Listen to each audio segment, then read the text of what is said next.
Hello everyone, welcome back. Today we are going to talk about a very interesting topic, that is political attitude, and understand how our personality and ideology shape the way we think about politics. Let's begin.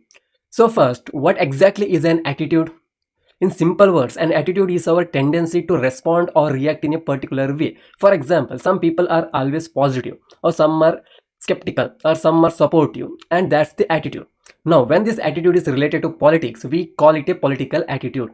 It's basically how we think, feel, or behave about political things like elections, leaders, parties, or policies. For instance, when you support a particular candidate or a party, that's a political attitude. When you trust democracy and believe in voting, that's a political attitude. And when you question government policies like reservation or tax reforms, that's also a political attitude. Even distrusting politicians or being critical of corruption is a political attitude. So in short, our political attitude shapes how we vote, how we protest, and how we participate in politics. Now let's connect this with psychology. Psychologists say that our personality has a big influence on our political thinking. There are 5 major traits that they talk about, and these are called big 5 personality traits. Let's see how each one affects our political attitude. The first one is extraversion. These are the outgoing, social, and talk active people, and they love meeting others and joining debates or attending political rallies. So they are usually more active in politics. For example, student leaders or campaign volunteers are often extroverts, right? The second one is agreeableness. These people are kind, cooperative, and value harmony. They usually support policies that promote equality, peace, and welfare, like social justice programs and anti-poverty schemes or healthcare for all. The third one is consciousness. These are disciplined and responsible people. They respect rules, traditions, and structure. So they might support a law and order politics or traditional family values. For example, someone who likes order and discipline may support strict anti-corruption laws. Okay. Next, fourth one is emotional stability. People who are calm and balanced.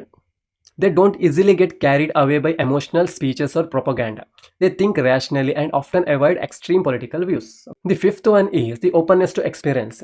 These are creative and curious minds. They love new ideas and changes, so they often support liberal reforms, women's rights, environmental protection, or scientific innovation. So our personality silently guides what kind of political ideas we are attracted to. Now, let's see how these traits actually shape political ideology, whether economic or social. Now, the extroverts may not stick to one ideology, that is left or right, but they are very active participants. You will find them joining protests, student groups, or campaign rallies. The next one is agreeable peoples usually support welfare schemes like gender equality movements or peace talks between nations. And conscious people may favor traditional values and strong leadership and strict law enforcement. For example, they may support tough anti-crime measures or tax discipline. Next, emotionally stable individuals stay away from extreme or radical politics. They like balanced policies and moderation. And open-minded people support progressive changes like renewable energy and LGBTQ plus rights or reforms in education and health. So even though we may not realize it, our personality acts as a hidden driver behind our political choices and beliefs. Now let's come to the final part, that is political ideology. A political ideology is simply a set of ideas and beliefs about how society should function. It answers 3 basic questions, that is, who should hold power, how should that power be used, and what kind of economic and social system is best. Let's take some examples. The first one is democracy versus theocracy. That is, who should govern. In a democracy, people rule. In a theocracy, religious leaders rule. And next one, the free market versus government control. That is, how should the economy be run? Means some believe in minimal interference like capitalism. Others want government regulations to reduce inequality. The third one is the pro-choice versus pro-tradition. That is, on social issues. Means one side supports freedom and equality. The other values family and cultural norms. So even we don't realize it, every voter carries an ideology. It silently guides their choices, discussions, and opinions about what's right or what wrong in society. In short, our political attitude is not random. It's deeply influenced by our personality, values, and beliefs. Understanding this helps us become more aware, more rational, and less biased citizens, which is exactly what ethics expects from us.